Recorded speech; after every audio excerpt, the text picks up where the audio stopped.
I'm a whistleblower, and the following are the names of people that want me silenced or dead.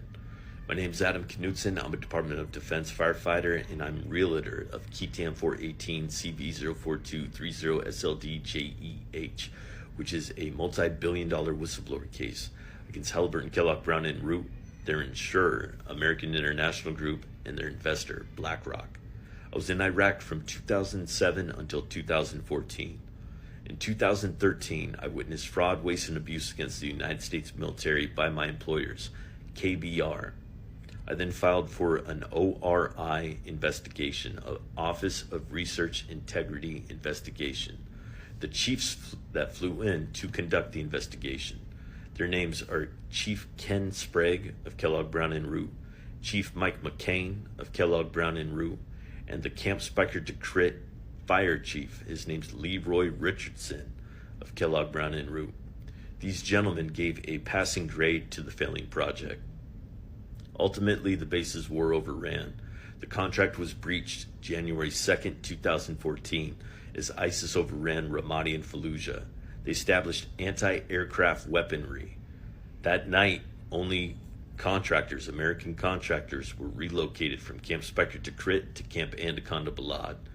Everybody at Camp Spiker Decrit was brutally murdered unarmed, thrown in the Tigris River, buried in mass graves with their families enslaved. KBR and AIG, they were paid handsomely to train and protect the cadets at Camp Spiker Decrit. Oath to God on the soldier's creed and our contract state, I will never leave a fallen comrade. They broke the contract, and they took the money and ran. They then invested the ill-gotten gains into BlackRock. Now, Peter Hancock was CEO of American International Group. We need to ask ourselves, why was a guy from the United Kingdom CEO of American International Group? He hemorrhaged trillions of U.S. taxpayer dollars for defenses. Again, they took the money and ran. Pat Tillman forewarned of imperial folly.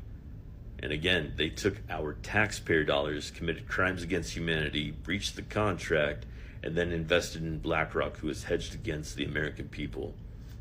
Next is I recorded AIG and KBR legal representation. His name's Mick Thomas of Thomas Quinn Law. I recorded him acknowledging that I was truthfully in Iraq in 2014. They acknowledged the Camp Spiker massacre, and they acknowledged fraud against the United States military. For this, he has a serious vendetta against me. They have refused to set trial for Open Defense Base Act cases that contain the Ketam as evidence, as KBR and AIG's fraud against the United States military is what caused injuries and senseless life loss. Mick Thomas and Thomas Quinn, their phone number is 415-546-6100. They're of the Thomas Quinn Law Firm. Next is Defense Base Act lawyer William Truly. He's currently incarcerated for human trafficking a minor. He was my first lawyer, DBA lawyer. When a firefighter is injured in a war zone, they fall under what they call the Defense Base Act, DBA. William Truly was my first DBA lawyer.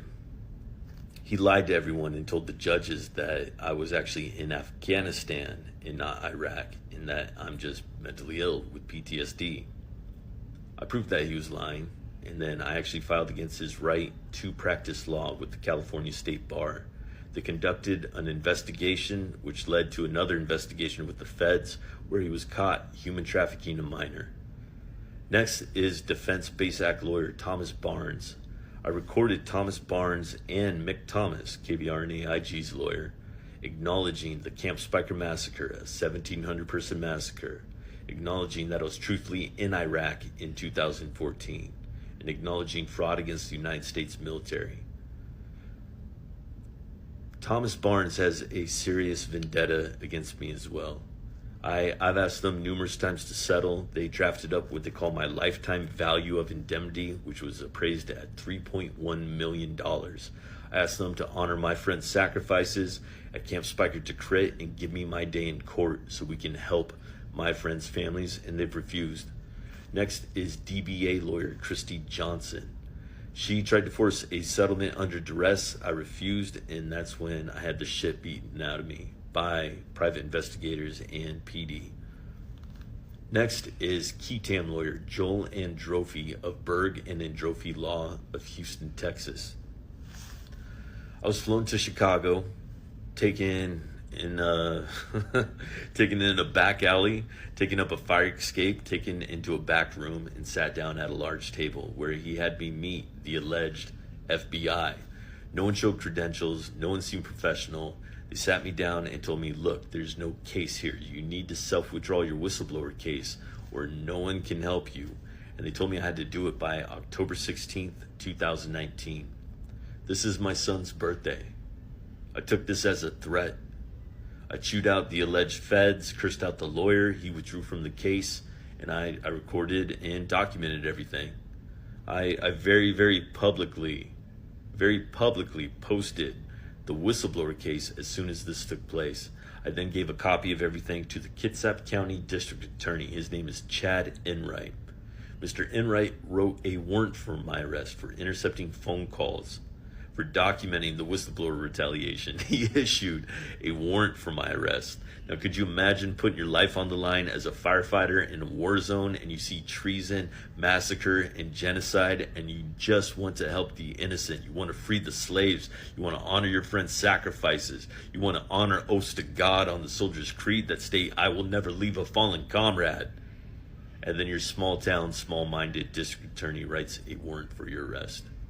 So then I was incarcerated, where they actually held me in a cell for, they call it holding, and then there's what's called county.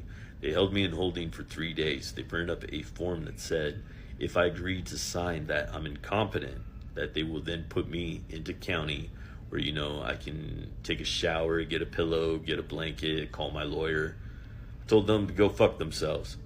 I refused. I did a water and food strike. Oh, I'm sorry. I shouldn't swear in a chapel. I apologize about that. And I'm getting better at not swearing. I apologize. But I'm sorry. I did a water and food strike for 3 days, to the point they were like, look, we're going to have to take him to the hospital if he doesn't drink something here soon. And, you know, told them if they do that, you know, I'm going to inform the nurses, tell everyone what's happening, or they could just let me make my phone call. I haven't sued any of the PD. I haven't sued Kitsap County Sheriff's Office. I haven't sued the officers that helped break my teeth, break my face, put a hood over my head. And if you want to see pictures of that and the police report, you can go to Instagram Knutson360.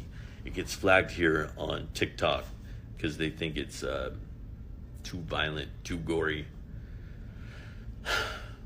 So the district attorney, I feel he is a major concern because I feel he's very desperate to cover up his whistleblower retaliation. He's had every chance to do what's right, but he refuses. And I understand that in the United States, you can't say you're sorry because an apology is an admission to guilt. I'm not looking for that. We are running out of time. They're closing what they call the internal displacement person camps, meaning hundreds of thousands of people are going to be kicked to the street. And this is Yazidis, Christians, and U.S. comrade families. They're going to be persecuted by Islamic extremists. The United Nations, they're closing UNITAD, that's the investigative unit that gathered the evidence of crimes against humanity and genocide for the Camp Speicher massacre and the Yazidi genocide. I'm asking that they let me finish my casework so I can fund prosecution in Nuremberg, Germany for the Nuremberg Trials 2, Justice Against the Islamic Caliphate. I then want to go in for search and rescue of my friends' families, Yazidis, Christians, and other U.S. comrade families. I mean, that's, I believe I've listed everyone that came to mind. I have been getting death threats. I get death threats on my son. I've had them cut TTD, temporary total disability. I've had my left heel cut off. I've had surgery withheld. They withheld the Camp Speicher massacre. They tell me to sign and take the deal, and then I can get a physician of my choosing and move forward.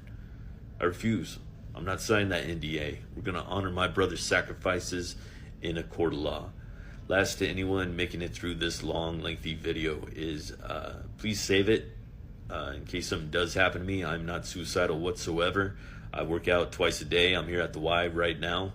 Last is please go to change.org and sign petition Rico BlackRock to expedite my day in court. God bless.